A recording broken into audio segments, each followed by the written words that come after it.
인권 아는 만큼 존엄해진다 2편 사랑인 줄 알았지만 폭력이 되는 고백이라는 주제로 오늘 함께 이야기를 해보려고 합니다. 저는 전주시 인권옹호관 황지영입니다. 만나서 반갑습니다.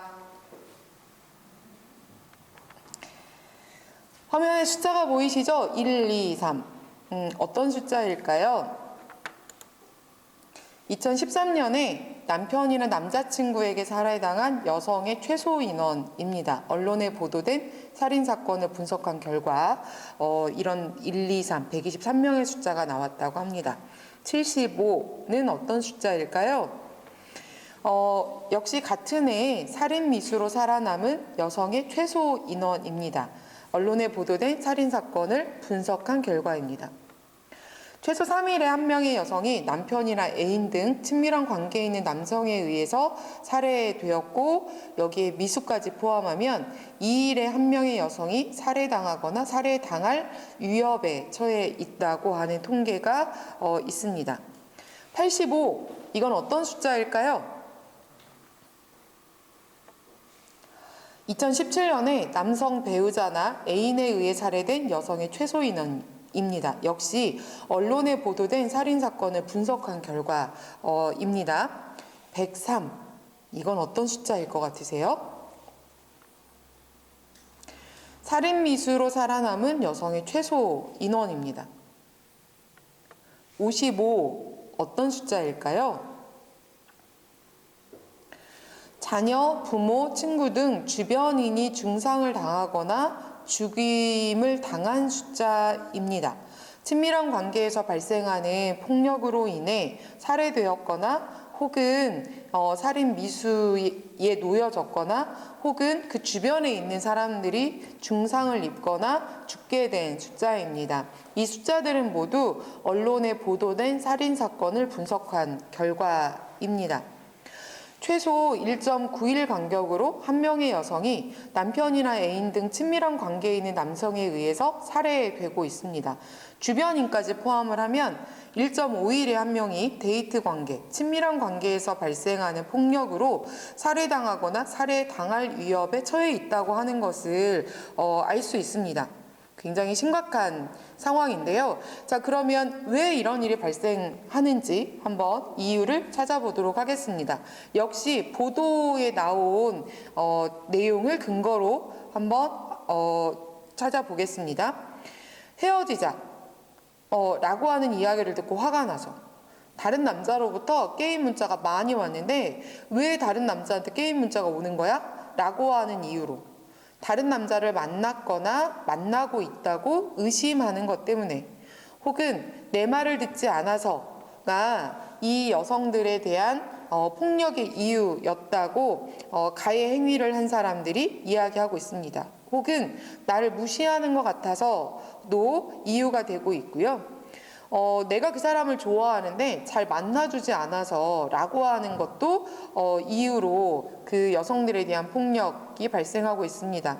최근 전주에서도 내가 좋아해서 만나자고 요청을 했는데 몇 년 동안 만나주지 않는 여성의 집 앞에 가서 그 사제폭탄을 터뜨려서 본인의 손에 중상을 입은 그리고 아파트 주민과 그 여성에 대해서 공포감을 일으킨 한 남성의 이야기가 보도된 바가 있었습니다. 그 여성이 헤어지자고 하거나 내가 청혼을 했는데 거부해서 술을 못 마시게 해서 혹은 술을 너무 마셔서 잠을 깨워서 짜증을 내서 다른 여자 관계에 대해서 추궁하는 것 때문에 혹은 동거를 거절하고 외박을 해서 데이트 비용을 돌려받기 위해서 과거에 폭행한 사실을 고소하겠다고 해서 성관계 동영상을 지워달라고 해서 화가 나서 이런 다양한 이유들이 여성, 친밀한 관계에 있는 여성을 때리거나 그래서 살해하거나 살해 위협을 가하는 이유들이었습니다. 이해가 되세요? 이런 이유들로 친밀한 관계에 있는 여성을 때리거나 혹은 살해까지 이르게 하는 상황이 발생하는 것이 정말 이해가 될까요? 예전에 우리는 데이트, 연애 그러면 남성들의 이런 폭력이 그럴 수도 있지. 남자들은 원래 그래. 라고 하는 생각을 했었습니다. 그런데 지금은 그렇지 않습니다. 굉장히 위험하고 매우 부적절한 상황에 놓여지게 되는데요. 누구와 함께 있는지 확인하는 행동을 통제하는 경우가 62%에 이르렀고요.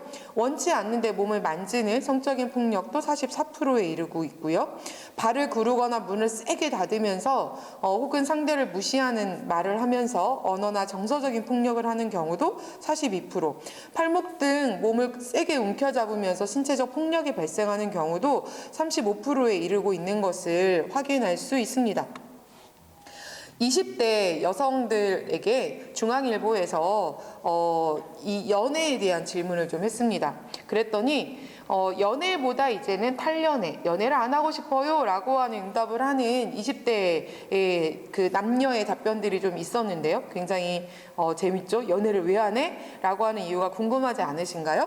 한국 남자랑 연애 안 한다고 하는 20대 여성의 절반, 왜 그러는지 우리 기사와 함께 좀 살펴보도록 하겠습니다. 중앙일보에서 그 설문조사 해보았더니요, 탈연애 들어봤다라고 하는 이야기를 여성의 70%, 그리고 남성이 27%가 응답했고요. 탈연애를 실제로 해볼 생각이 있다라고 하는 응답을 여성은 50% 했는데 남성은 8%밖에 하지 않았습니다. 엄청난 차이를 좀 보이고 있죠. 자, 연애 모의고사라는 이름으로 물어봤습니다. 다음 중 한 여성이 탈연애를 생각하게 된 남자친구의 언행은? 이라고 물어봤습니다. 자, 1번. 집에 엄마가 없어서 밥 못 챙겨 먹었어. 넌 나중에 나 밥 안 굶길 거지? 2번. 몰카 뉴스 봤어? 몸매 좋지도 않은데 왜 벗고 다녀? 그런 애들이 꼭 몰카 찍힌다. 3번. 너 머릿결 관리 좀 하고 향수도 뿌렸으면 좋겠어. 내일 데이트에 예쁘게 하고 나와. 4번. 여자친구가 요리를 안 해봤구만. 결혼하면 달라질 텐데. 5번. 나는 젠더 이슈 이런 거 관심 없어. 알고 싶지도 않고. 자, 이 중에 몇 번이 답일까요? 여성이 탈연애를 생각하게 된 남자친구의 언행은? 네, 5가지 모두가 해당된다고 답변이 나왔습니다. 남성과 여성이 연애를 생각하는 관점 자체가 달라서 지금 우리 20대 여성들은 예전 엄마, 할머니들이 했던 연애의 방식을 그대로 따르고 싶어 하지 않는다라고 하는 것을 볼 수 있습니다. 자, 2번째 질문입니다. 탈연애에 대해서 남성들이 가장 많이 가지고 있는 생각은 무엇일까요? 1번, 존중하지만 내가 할 생각은 없음. 2번, 기존 관습을 깨야 함. 시대가 바뀌어가는 만큼 사고방식도 유연해져야 함. 3번, 탈연애 때문에 안 그래도 연애하기 힘들어졌는데 더 힘들어지겠다. 4번, 탈연애는 자유지만 이성 간 깊은 이야기를 나눠야 서로 잘 이해할 수 있음. 5번, 관심 없음. 답은 몇 번일까요? 탈연애에 대해서 남성들이 가장 많이 가지고 있는 생각은 관심 없다라는 답변이 가장 많았습니다. 연애에 대해서 남성과 여성이 얼마나 다르게 생각하는지 알 수 있는 대답과 질문이었는데요.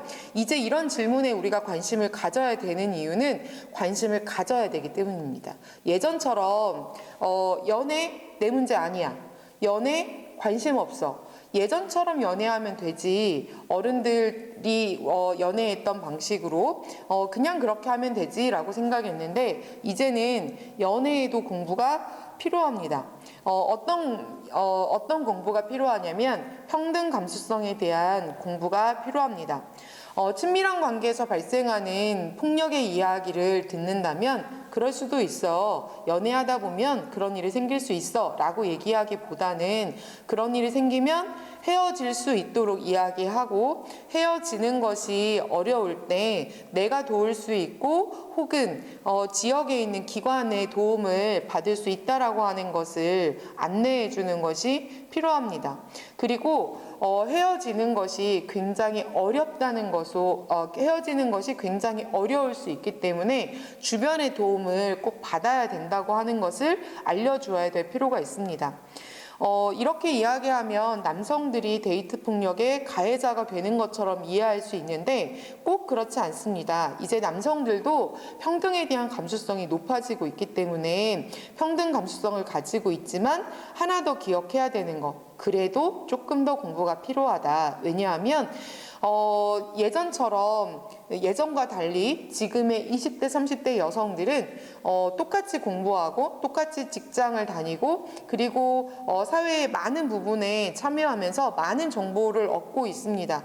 그래서 한 여성으로가 아니라 한 인간으로 살아가기 위한 노력과 그런 과정 안에 있기 때문에 연애의 방식도 예전이 아니고 지금 2020년에 맞는 지금 우리가 살아가고 있는 시대에 맞는 방식으로의 변화가 필요하다는 것에 대해서는 변화를 위한 공부가 남성들에게도 더 많이 필요하다라고 하는 이야기를 하고 싶고요. 더 중요한 건 그럴 때 내가 이 여성을 어떤 존재로 보는가, 내가 보호하고 내가 돌봐줘야 되는 대상이 아니고 나와 함께하는 대상으로 생각해야 되는 것, 나와 함께하는 사람으로 살펴봐야 된다고 하는 것에 대해서 우리의 이해가 더 많아져야 된다라고 하는 것을 기억해 주시면 좋을 것 같습니다. 자, 이렇게 공부를 하면서도 잘 모를 때 우리가 더 많이 평등 감수성이 필요하기도 한데요. 자, 데이트 폭력이 발생할 때 우리가 어떻게 대처할 수 있을까요? 라고 하는 이야기를 해보려고 하는데 우리가 연애할 때 과거와 다른 방식의 연애를 위해서 이제는 평등 감수성 그리고 성인지 감수성에 대한 공부가 필요합니다. 그래서 남성도 여성도 같은 인간으로 동등한 주체로서 우리가 어떻게 연애할 건지 평등한 연애를 하기 위해서 어떻게 해야 될 건지 고민이 좀 필요한데요. 자, 그런 고민은 차차 우리가 더 이야기를 해보는 것으로 하고요. 오늘은 데이트 폭력이 발생했을 때 친밀한 관계에서 이런 폭력이 발생했을 때 어떻게 대처해야 되는지 이야기를 하고 마무리를 해보려고 합니다.